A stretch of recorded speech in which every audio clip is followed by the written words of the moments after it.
machine, cause I'm cool right now. For the spaceship, now I'm a space cadet. Big white mansion in my habitat. Aim light stage like a laser. Assalamualaikum warahmatullahi wabarakatuh. Perkenalkan, nama saya Salma Munayang Indonesia dari kelas 9E. Saya akan menceritakan strategi dakwah Sunan Ampel. Sunan Ampel. Sunan Ampel adalah salah satu nama Wali Songo. Nama asli Sunan Ampel adalah Raden Rahmat. Beliau adalah anak dari Sunan Gresik dan Dewi Condrowulan. Sunan Ampel berdakwah Islam di daerah Surabaya.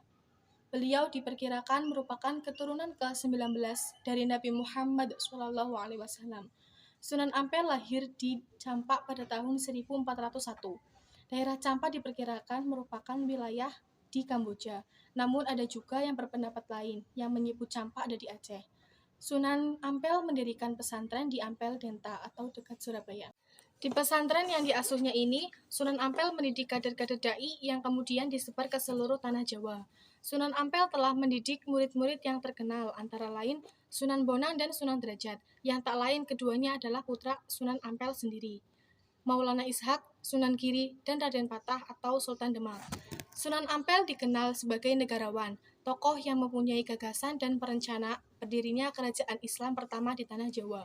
Menurut bukti sejarah, Sunan Ampel adalah orang yang mengkukuhkan Raden Patah sebagai Sultan pertama Kesultanan Demak Bintoro. Strategi dakwah Sunan Ampel. Sunan Ampel berdakwah dengan metode yang unik. Salah satu ajarannya yang terkenal adalah moh limo, yakni moh main atau tidak mau judi, moh ngombe atau tidak minum minuman keras, moh maling atau tidak mencuri, moh madat atau tidak mengkonsumsi narkoba, dan moh madon atau tidak berzina.